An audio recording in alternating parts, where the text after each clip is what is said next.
I am so glad you convinced me that the family car should be the Defender 110. It is so beautiful inside. It's so comfortable, and it just feels indestructible. Yes, it really is. I've been waiting a long time for the new model to come out. The Defender 110, I'm telling you, it's my favorite car of all times. It's my third one. You know, I have stories of going off-road. The guy managed the group. He was like, what are you doing in this beautiful car? I'm like, I'm going off-road. He's like, are you sure? Because you can use one of ours. And then they look like Mad Max cars. I'm like, no, we're going to do this. And he was shocked. Wow. Well, it's great because the Defender has been reimagined for 21st century adventure, and its unparalleled off-road ability, as well as its robust interior, are invaluable whether you're headed towards uncharted territory or just a weekend of exploration. The Defender 110 tackles challenging surroundings with absolute confidence. The SUV conveys strength outside and in, featuring peerless technology like an intuitive driver display and an award-winning infotainment system. That's my favorite part, to keep you connected no matter where the journey takes you. Adventure is unique to everyone, and so is the Defender. Choose from the two-door Defender 90, the four-door Defender 110, or the larger Defender 130 with the ability to seat up to 8 passengers. You'll find uncompromising performance in all three. So pack up and go even further with the Defender 110. Learn more at LandRoverUSA.com/Defender. These days, we're all investors, trying to be smart with our money despite our worst impulses. But at iShares, we believe that deep down inside of every investor is a better investor. One that's just waiting to be let out. Explore iShares ETFs and insights and let your best investor out. Visit iShares.com for more information. This isn't your average business podcast, and he's not your average host. This is the James Altucher Show on the Stansberry Radio Network. Aaron, I'm really excited about this next guest. We're about to bring him on, Congressman Tim Ryan. He's our first congressman that's coming on the show, and he wrote the book, A Mindful Nation, How a Simple Practice Can Help Us Reduce Stress, Improve Performance, and Recapture the American Spirit. And he doesn't quite say it in the title, but I love the fact that a congressman is writing a book on meditation. Like, can you imagine if every congressman meditated and did this? Well, they might not look like they aged 50 years after one term, which always happens to congressmen, women, and presidents. So I would suggest a little meditation. Very young-looking congressman. He's actually one of the youngest congressmen ever elected. He certainly is. But you know how they age quickly in office. Look at Barack Obama. Oh, man. Every president that's ever gone through. Yeah, look at like Barack Obama. I think he lost his hair and his hair turned all gray in the past 6 years. Yeah, it's crazy. That, to me, would be a reason why not to be president. You just forget all the other stuff about, making these huge decisions. It's like 20 years of your life is immediately gone when you leave office. Well, I do want to say I really like Tim. It doesn't matter, this is a bipartisan thing. Being able to realize how important it is, how mindfulness does reduce stress and improves performance. He quotes all the scientific studies. He's a living example of it. I really think he's a great guy to have on the show. We're going to have him on the show again too. He wrote about the food revolution that's happening in this country. So we'll have he's going to be one of the first guys we'll have on twice, but the first time is on this episode. And and also I'm really impressed that he wasn't shy about writing about it. And we talk about that in the podcast. So without further ado, here's Congressman Tim Ryan. Looking forward to it. This is James Altucher with another weekly podcast of the James Altucher Show. And I'm here with, I'm going to actually say he's a weird guest, which is saying a lot for this show. So I'm here with Congressman Tim Ryan. Congressman, welcome to the show. Great to be with you.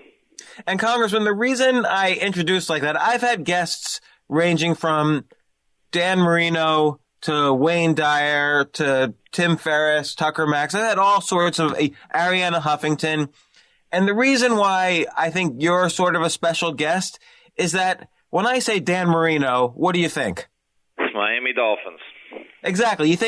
You got very specific. I think football. Okay. Yeah. Wayne Dyer, you think personal improvement. Ariana Huffington, you think the Huffington Post. But if I say Congressman Tim Ryan, I don't think necessarily the congressman who meditates. Like there's sort of, you don't really think of that combination in Washington, D.C. Like, someone who actually takes time to think about what they're doing, because I'm taking a very superficial view of what mindfulness is. But why don't you define mindfulness, and then we'll talk about your book, and then I want to talk about how you got into this. So what is mindfulness? I've adopted John Kabat-Zinn's definition of that mindfulness is paying attention on purpose to the present moment without judging. So being and trying to cultivate a sense of awareness of the present moment, and not always taking your thoughts as absolute truths, and sometimes just seeing them as what they are, their thoughts, and you can let them go. You don't have to believe them. You don't have to chase them. And cultivating that kind of not only focus and concentration, but also more awareness of the present moment. And you mentioned Dan Marino and football, and this was one of the things that really drew me to the practice later in life, is that it reminded me of those moments I had as an athlete many, many years ago, and not as often as I wish they would have happened, but of being in the zone, that state of flow that your mind and your body were in the same place at the same time. And recognizing, several years ago that you can actually train your mind to be in that place for the other aspects of your life, not just athletics, was very profound to me. And so that, to me, is what mindfulness is, cultivating that state of awareness of the present moment. And so for instance, I write a lot about employment and the economic uncertainty that's happening in today's day and age. So someone maybe writes to me, like an example email from this weekend. Somebody just lost their job. They're very worried about the future. They're worried they're going to lose their house. They're worried they're going to lose their wife. They're worried they're going to lose their kids. So they're scared. And what does mindfulness do for a person like that? Well, those are very difficult circumstances to try to stay present in, because they're so threatening to your well-being, your family, and everything that you really hold dear. And I'm glad you brought that up, because I go to a lot of conferences and I have a lot of friends, and I have some fun with the tech crowd out in San Francisco who they're looking into mindfulness, partially because they're stressed out, they're overworked, they're burned out, but they're doing really well. They're making a lot of money, they have a house, they have a car, they, in some ways are living at least the monetized version of the American dream. And I like to bring them back to the people in Youngstown, Ohio, or the people in Akron, Ohio, where I live and the people I represent, who have the very issue that you talked about. And I think mindfulness, kind of like athletics, except in a different sense, in those really difficult moments, really the best thing you can do for yourself and your family is to not come from a place of fear. And that's totally easier said than done. But if you're losing your job, you now have to start figuring out what to do next. And in order to really make those best decisions for the future is to be completely awake in the present moment, and maybe not be driven by your fears, but maybe see opportunity that may lie in there to get retrained and maybe get a better job, or to realign what you're doing with your family. I mean, I hate to even, it's difficult to talk about it because you don't ever want to diminish how difficult that is.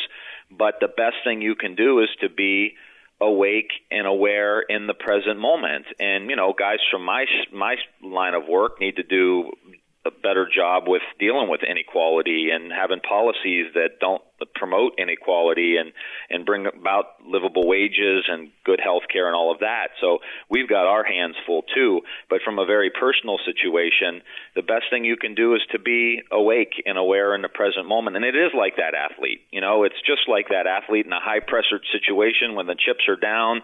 Who are the athletes we revere? It's the Dan Marinos of the world. It's the Joe Montanas of the world. It's the LeBron Jameses of the world, or, those people who can perform storm when there should be nothing but fear, and they turn it into gold somehow. Well, it reminds me of the quote that worrying about tomorrow will never solve today's problems, but will only sap your strength from today. So it's very important, if you want to solve tomorrow's problems, to basically focus on where you are right now, to be calm and, like you say, mindful right now. But what I really want to get into is, how did you get into this? Like, where does you were a state senator, you worked for another congressman, you became a congressman. So you've been all your adult life in this kind of political arena, which is high stress, high intensity, extremely competitive, if not cutthroat.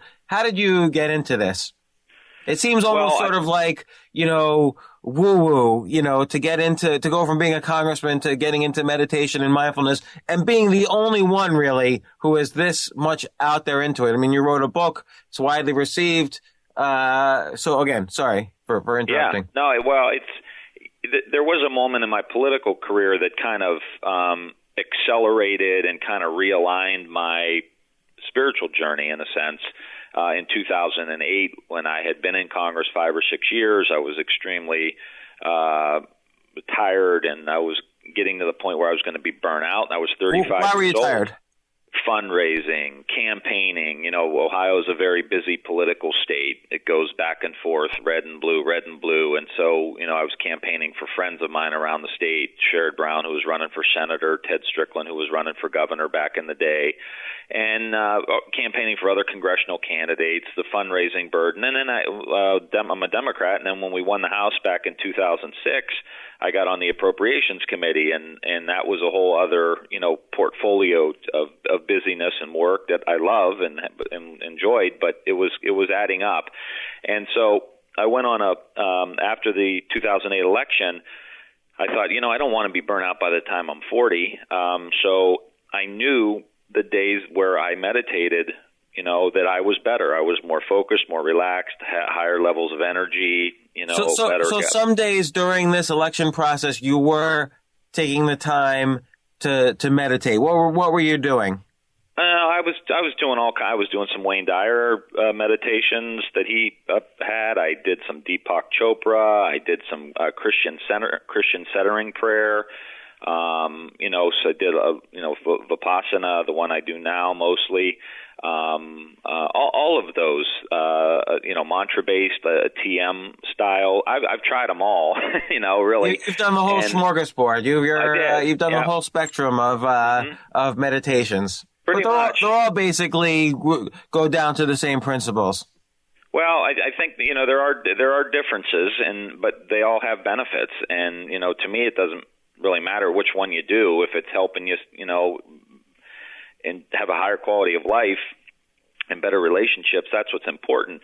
So I went on this retreat that really jump-started my practice, because I would do it for a day and then not do it for 6 months. I'd do it for 2 days and then not do it for 3 months. And it was that kind of inconsistency. And I knew that I had to, if I was really going to have a daily practice, that I needed a retreat to kind of jump-start it. But, I go all the way back to growing up as a Catholic schoolboy, as an altar boy, as someone who was, involved in the church. My family was very involved in the church. I went to Catholic school for 12 years. I really trace kind of the fundamental inquisitiveness about spiritual life and contemplation back to that.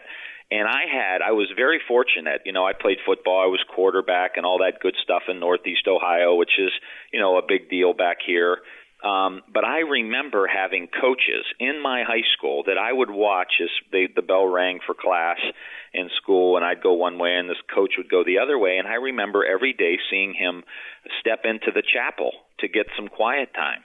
And I remember going to church and walking down the aisle and seeing one of the legendary football coaches from the area sitting there praying the rosary.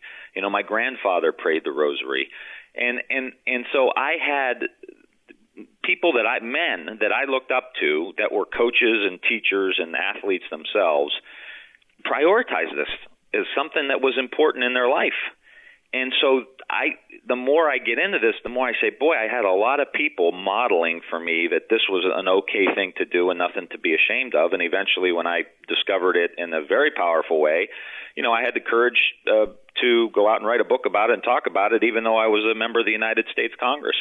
And the book's interesting because you talk a little bit about your personal experiences, but not so much. Instead, I think you use scientific result after scientific result to show the benefits of mindfulness. And what are some of those benefits?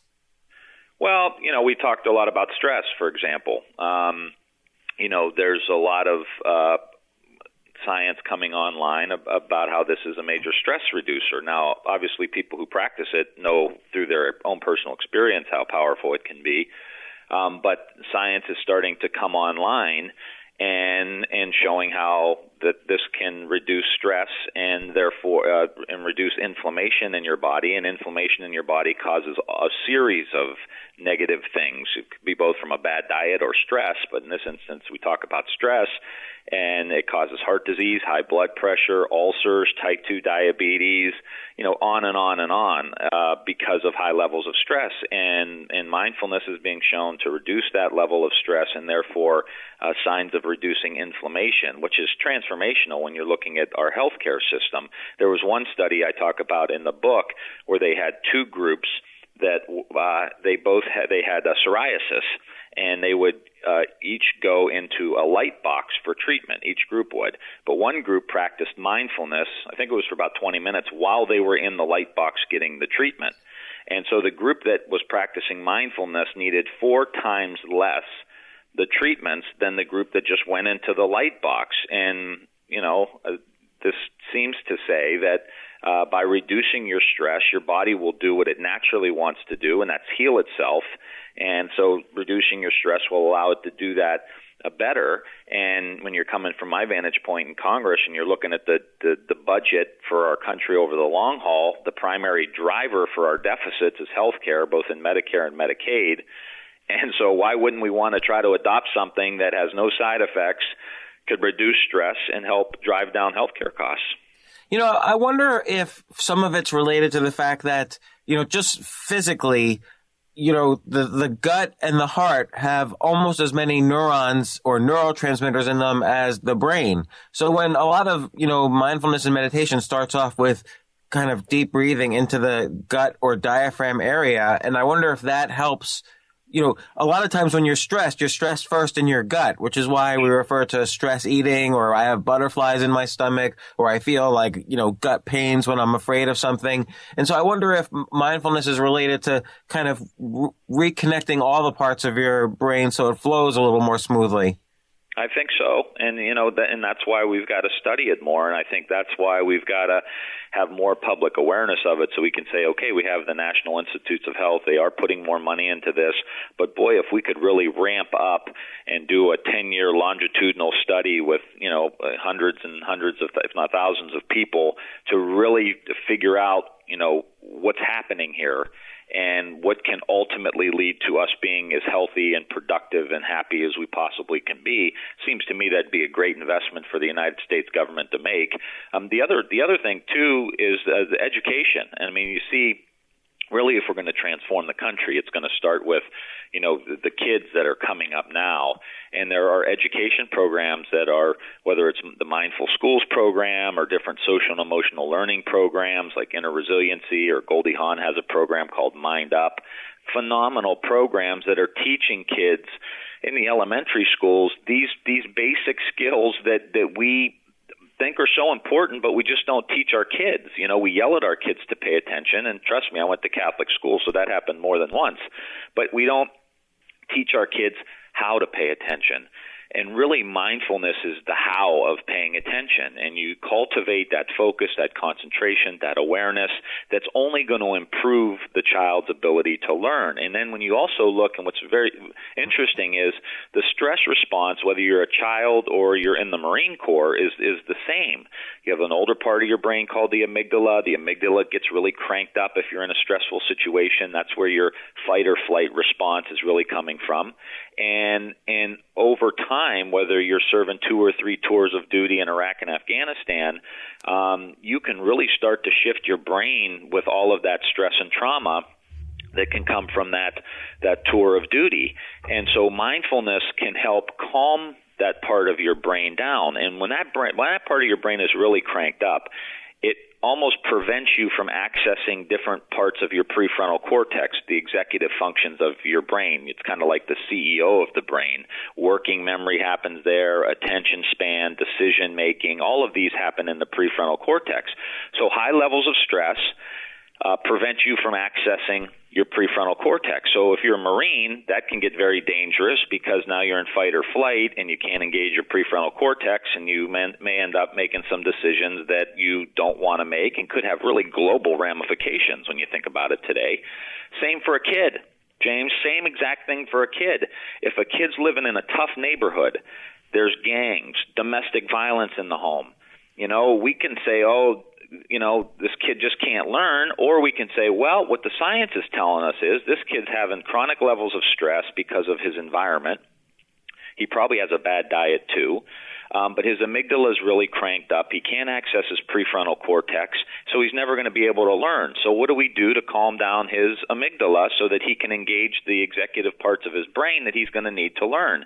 And mindfulness is showing us that you can calm that part of your brain down they do belly breathing exercises, they do body awareness, body scan exercises, very simple stuff. Well, what's an example? Like, what's the simplest thing that a listener can try right now? Well, the one they really start with a lot is the body scan. So you can lay in bed or sit in a chair and you just become aware of your feet. And then, you can get a guided a CD or a podcast or something of John Kabat-Zinn's, and he'll guide you through this.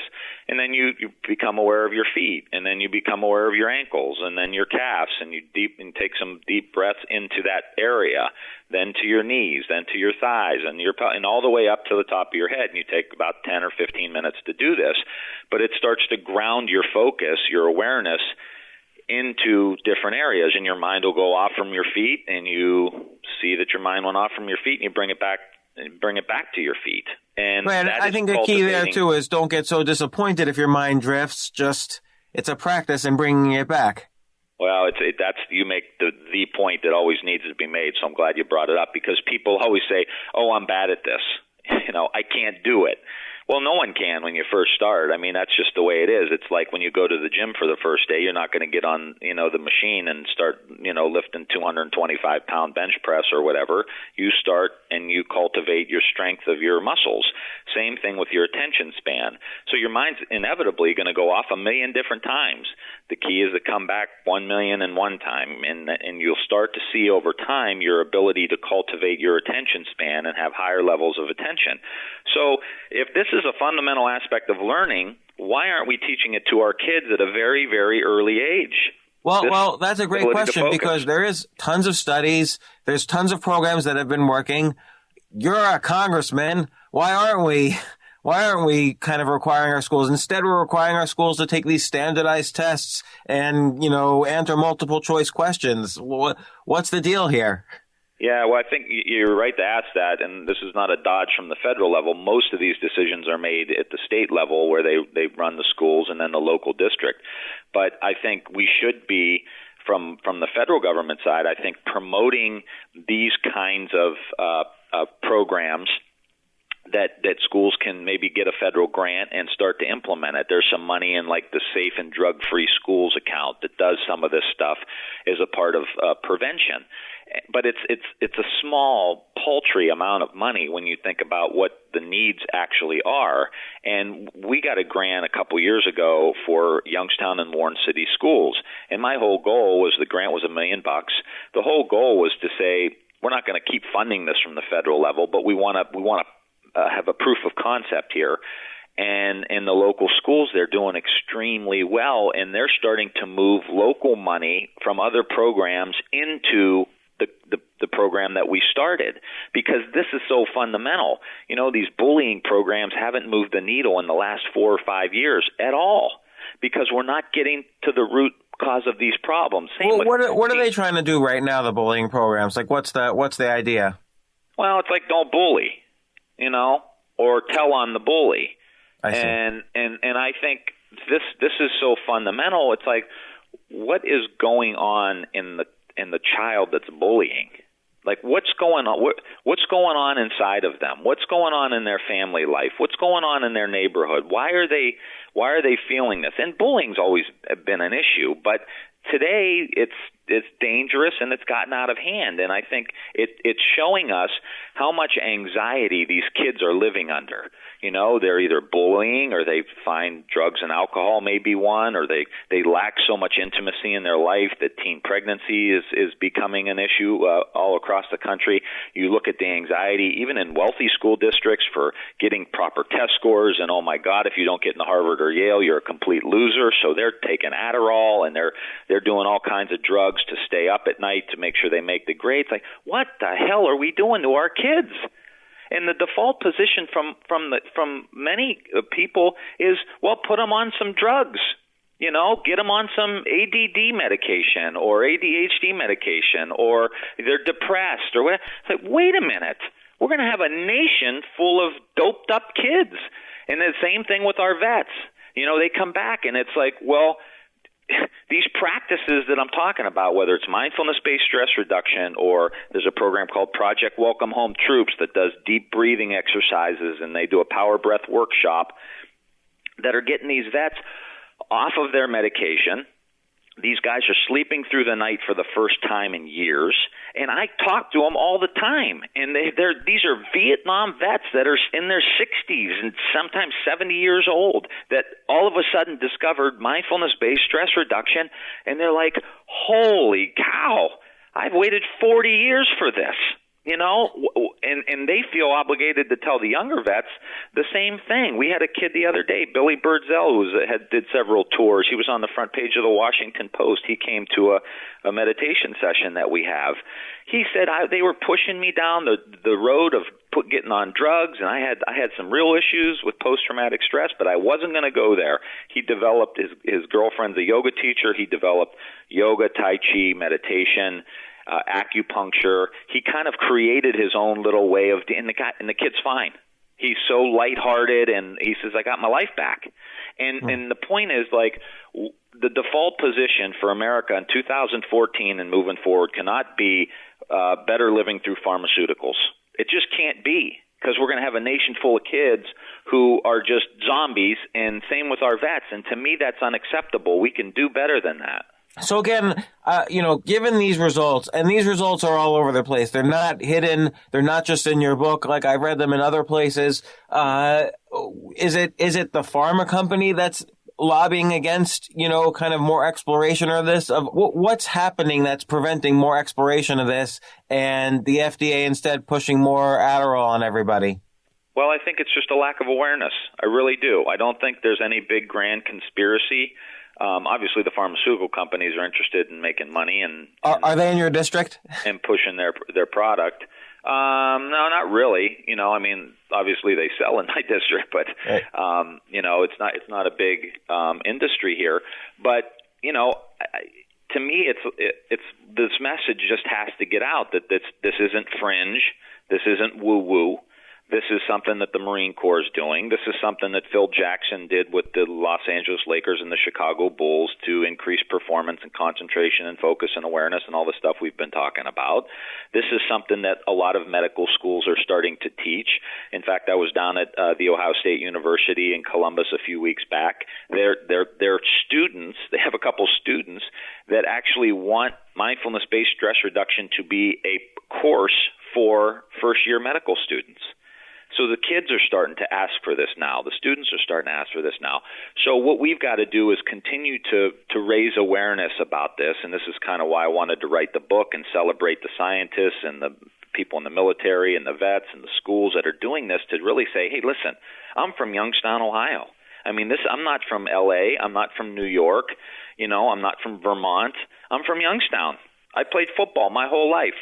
That's what we do. We play sports. I represent steel mills and auto manufacturers and, normal America. So and let's take a look at that, because you're kind of like in ground zero of what's happening in the American economy right now, with essentially, not only global outsourcing, but technology outsourcing and just the general retrofitting of the economy to use less employees. So Youngstown's kind of the center of a 100-year industrial revolution that's coming to an end. And what do you see happening economically in this industrial belt right now? Well, we've got some real positive signs too. The president is starting the beginning workings of about 15 of these manufacturing innovation institutes. The first one a couple years ago was put in Youngstown, Ohio, and they're doing additive manufacturing, three-dimensional printing. A bunch of corporations are here who do manufacturing for the military, the energy sector, and other areas. They're all here in Youngstown now, so there's a great opportunity there. There's business software incubator we have in Youngstown that the average wage is about $58,000 a year. There's only 300 employees there, but it's a growth area for us. I was just out in Akron the other day. We've got a business accelerator out there, and I think the average wage out there is into the $60,000 a year as well. I think there's a variety of things that we need to do. One of the issues is coding, is teaching kids how to code. There's one coder for every 3 jobs that are available, almost the exact opposite of the rest of the country, where there's 3 people looking for every 1 job. So there's thousands of coders that are needed with just about a year's worth of training. And there's some great programs like Yes We Code, and there's Women Who Code out of New York, where we can get kids trained up in coding. I think we do need to make some public investments into our roads, our bridges, our infrastructure, our airports, our combined sewers. These are public investments that need to get made and will put people to work. And if you work in the building trades here in Ohio, you make a decent buck. You make probably $20 an hour, $25 an hour. Those are a lot of projects there that need to get done. But ultimately, I think another area is food. I think we need to focus more on regional, sustainable farming, where you can keep food local and grow and nurture the local food supply chain, and keep money in these different regions and get away from these monoculture and monocrops and all of these things. So there's a food component of it as well, and ultimately, I think what we have to do is we're in the beginning of creating a new economy. I mean, we just have to. The old economy is on the way out, and the new economy is yet to be created. And I think ultimately what we need to do is make sure that our students, that we obviously do put money into research and development through the Department of Energy and Department of Defense and NIH and National Science Foundation. I think we really need to ramp that up. We need to get kids in our schools that are focused, aware, get these programs in our schools, social and emotionally literate. But this also brings about creativity and your ability to tap into your own creativity. And that's going to help us as we move forward. But we also, in order to stimulate that creativity, we need to get these kids excited about math and science as well, with Legos in the elementary schools and with robotics in the grade schools, and STEM colleges in our universities, and really see, okay, let's unleash it. I can't tell you what the economy is going to look like in 10 years. I don't think anybody can, but I do know if we give the kids the skills we talked about with the social and emotional learning and the mindfulness and everything that brings to bear, we get them excited about being creative, and that means music and art in our schools, and really get the creative juices flowing, teaching them how to work in teams moving forward, and getting, like I said, Legos and robotics, and getting them excited in these kind of things. They'll go out into the world and they want to make change. They're environmentally conscious, so that there can be a whole new design movement for how we start designing our products that, can be placed back in the earth at the end of their life cycle without doing a whole lot of damage. I was at a company yesterday, and now you got me going because I love economic development, but I was in a company in Akron the other day.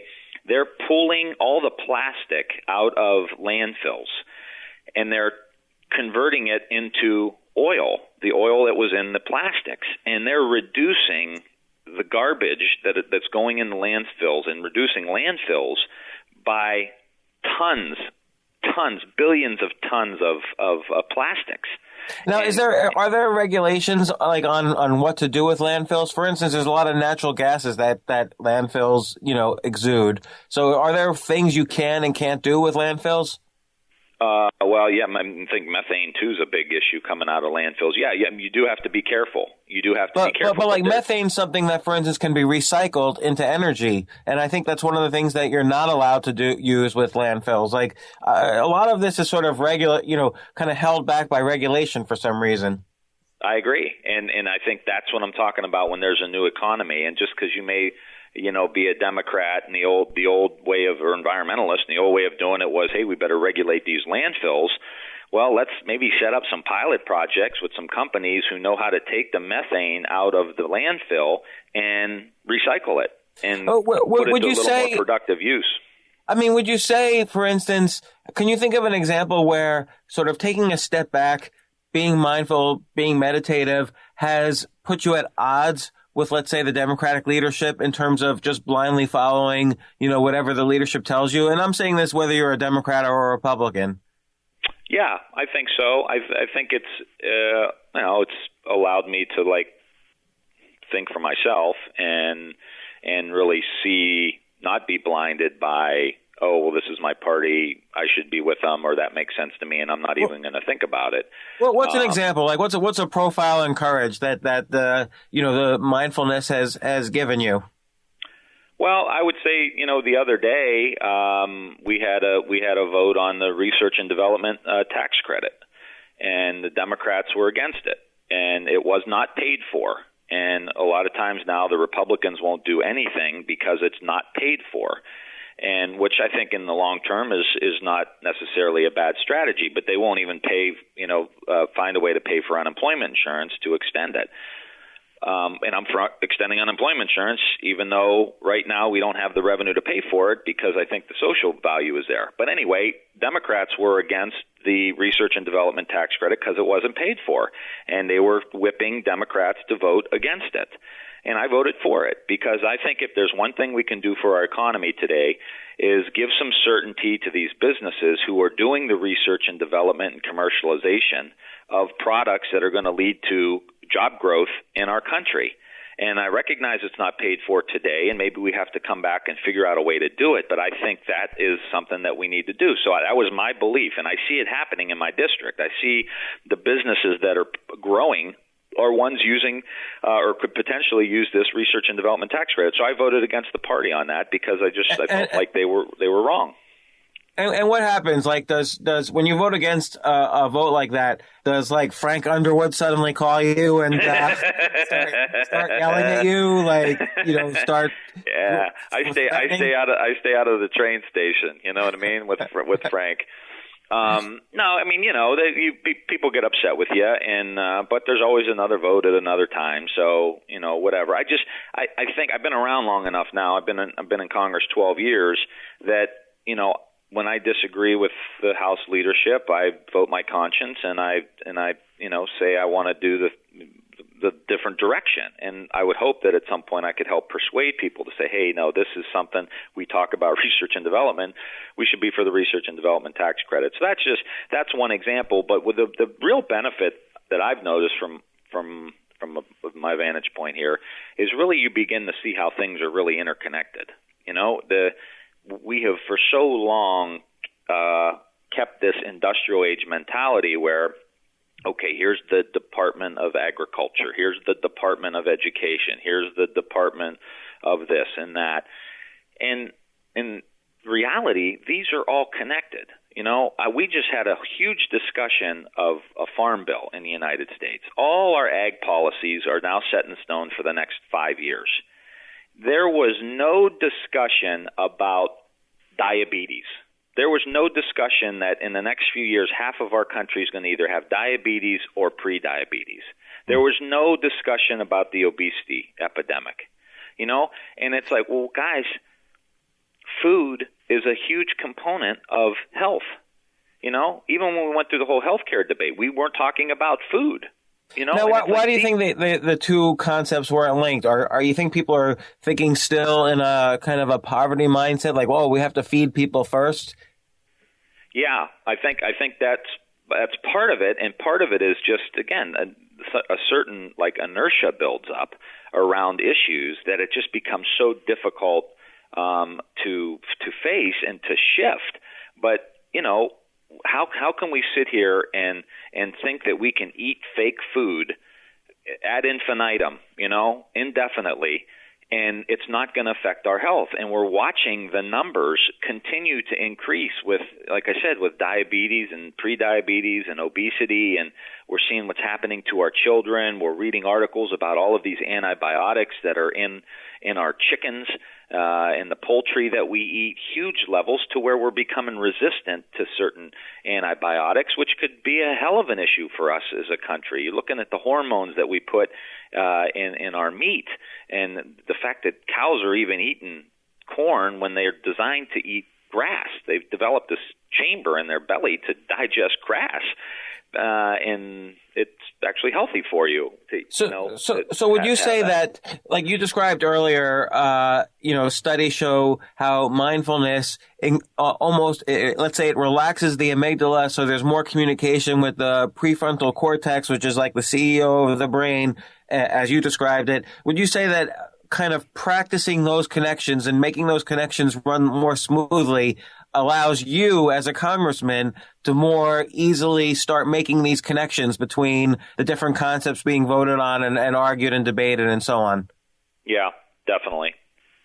You see it clearly. You see the connections, and it really does look awfully foolish, but I think it's not, I think moms get this, I think there are mothers who do the grocery shopping and who, watch their kids grow up and see them in schools that are saying, gee, something just isn't right here. Like, how can we keep going down this road? And it's not Democratic or Republican. It's like living. If you're alive and paying attention and watching your kids, I think, for me, stepping into this void and talking about it can really have a powerful impact. And my goal is how do we mobilize these moms? How do we mobilize the country? Did you get pushback at all? Like, I saw one reference on Google. Somebody called you Congressman Moonbeam, almost like reference to Jerry Brown in California in the 70s, because I think he was referred to the same way. Like, did you get pushback when you wrote this book that you're thinking of issues not important to the district, or this guy's crazy, or what was sort of the response from constituents in your district when you wrote this book? I think most people don't necessarily know exactly what this is, but they see me out at the schools and they hear what the teachers are saying about it, and so they leave with a very positive impression that I'm doing something good for the schools, because even the teachers are saying how much it's benefiting the kids, and most people don't really pay that much attention to every little thing that's going on. But in my district especially, I'm so involved with all of the other things that we were talking about, the Additive Manufacturing Institute and bringing money back for educational programs, and just, I'm just really involved in a lot of the economic development that's happening in the community. And, when I talk about this, I don't talk about, whatever. I talk about the science. I talk about Phil Jackson. I talk about the Seattle Seahawks, who had a whole mindfulness-based program this year.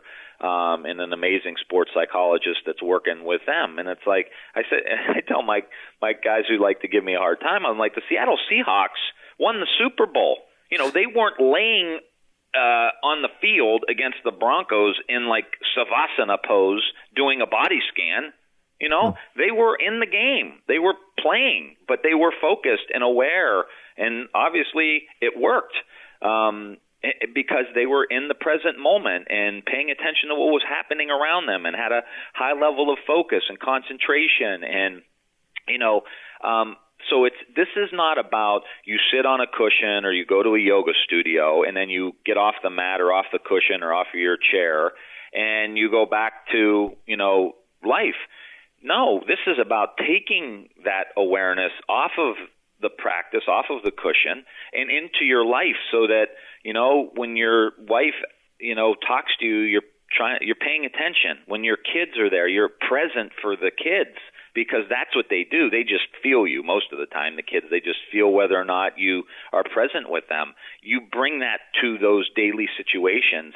And I just think if we all brought just a little bit more, just if we were just a little bit less stressed, if we were just going a little bit less crazy, if the treadmill was just going a little bit slower, that our country would shift in really dramatic ways. I totally agree with that. So let me ask you this. What do you worry about? Like you have an election coming up. Every 2 years you have an election coming up. Do you get stressed about that you might not win? Do you have anybody even running against you? Like, you've been there 12 years, so it's a pretty easy layup, right? Yeah, we've got a good district, and I've been around it, like you said, for 12 years and know most people in the district, and so we do okay, and it's a strong Democratic district as well. So we just got out of a Democratic primary where we had someone run against me, and we got about 85% of the vote. Who would run against you? Like, what do they say? They had a personal issue of a local crime that was committed that they wanted me to look into, and they felt like I didn't do enough to look into it. What was the issue? Some policeman shot somebody, and it went through the entire court. It went to trial and all of that stuff, and the cop was found innocent. And there's nothing I can do really from the legislative perspective. It's kind of that goes through the judicial branch, but that's why he ran, and that was the reason. And and we did well, so it was good. And but you always worry. I mean, this is another thing that I think is important to point out when you're talking about, the practice of mindfulness. It doesn't make all your problems go away. You still have fear. You still get nervous. You still worry you may lose your job or your kids, or something may happen. And my wife now, she's pregnant, so you worry about the baby. And congratulations! Everything. Thank you. But these are things you're concerned about. Is the baby moving? Is the baby not moving? How's my wife feel? And what this does is, I think it helps you come into better relationship with all of those things, and it doesn't mean that it's, soft or, squishy, but it's like, are you going to let these negative thoughts overrun your life so that you're in a bad mood, so that when your wife needs you to be there for her, you're, a little bit, edgy and irritable? And is that going to make the situation better or worse? Or can you develop a skill set that allows you to see those negative thoughts, see those fears, and kind of just, breathe through them and let them pass like the clouds in the sky? And that's ultimately a skill that you can learn. And it's the same with those kids in the schools. Are we going to teach those kids the fundamental skills of, oh my God, I'm angry and I want to punch this kid right in the face, but I learned these breathing exercises and these techniques, it's going to pass. My amygdala is a little cranked up right now. Let me take a few deep breaths, and then let it go. And this is what they teach them at the school, James. This is exactly what they teach them. I was there the other day, and this girl was talking about how she had a little tiff with this other girl in the lunch line or in the breakfast line. And she said, it was so amazing to think how aware she was of her own feelings. And she said, we're just not getting along right now. And the teacher said, would you like to make an invitation to her? And she said, yes. And the two girls got up and they went into a side of the classroom where they have what's called a peace corner. And the two kids went to the peace corner. They didn't disrupt the class. They didn't push each other. They didn't get in a fight. They went to this peace corner. They talked it out. They did a little coloring together, and they came back to the classroom. Now that is education. That definitely is, and I wish my kids are taught this at their school, but unfortunately they're not. Unfortunately, you see this everywhere: veterans hospitals, schools, factories that are closing down, Silicon Valley. It's not. I strongly believe these are skills that should be taught, and it's great that someone in Congress is being aware of this and hopefully spreading this to your fellow congressmen and congresswomen. Now, what do you do the rest of the day? What's the day like for a congressman? Well, I'm going to get in the car. I'm going to play with the dogs for a couple minutes, and then I'm going to get in the car and I'm going to drive to D.C. I'm in eastern Ohio, so it's about a 5-hour drive. So not horrible. Better than flying. Yeah, I go back and forth, but I get tired of flying sometimes, and so I drive for a while, and then I get tired of driving, and I'll fly for a little while. But I want to have my car down there because my wife's due in the next, 2-3 weeks, and I just don't know when it's going to come. So I want to have the car in town in case I got to, get in it and get back here in case there's not a flight.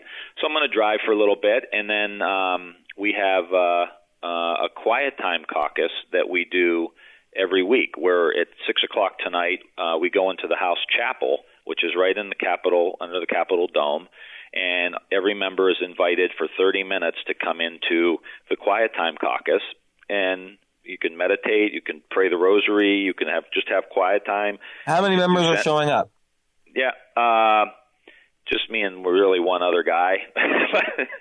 Hey, it's a start. We're holding the space, and we do that tonight. And then we got votes at 6:30, and then I've got an event tonight for the new leadership council. That's a big organization for new leaders.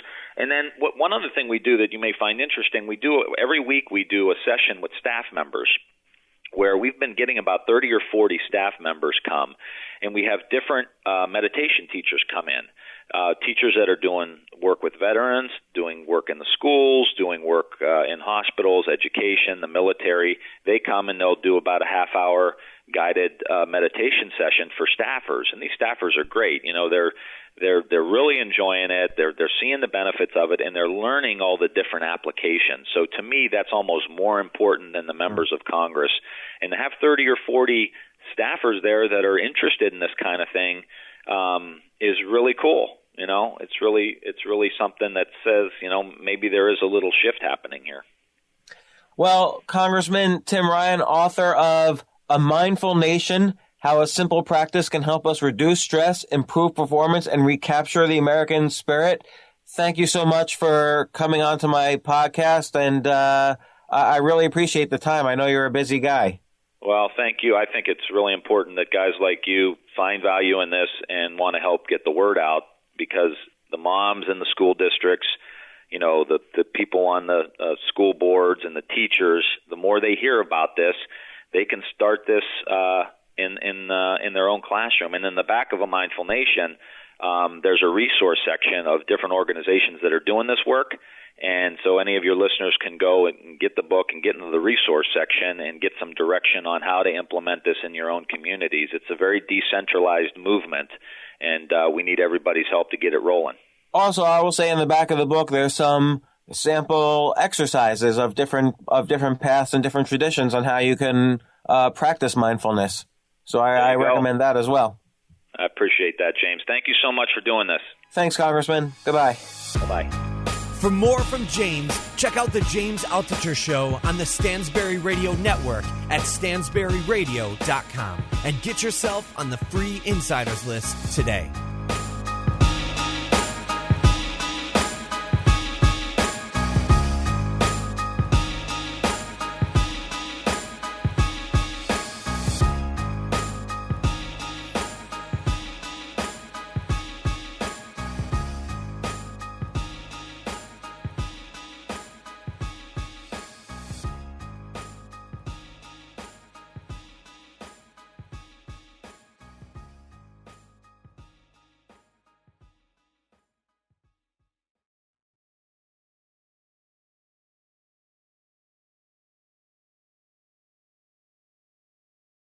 Are you ready to take control of your future and be your own boss? At Neighborly, we'll help you go into business for yourself, but not by yourself. As a Neighborly franchise owner, you'll join a community with thousands of passionate and experienced entrepreneurs. With 19 franchise brands providing a variety of home service needs, you'll benefit from decades of established systems and support. Learn more about Neighborly franchising by downloading your free guide at go.nbly.com/podcast.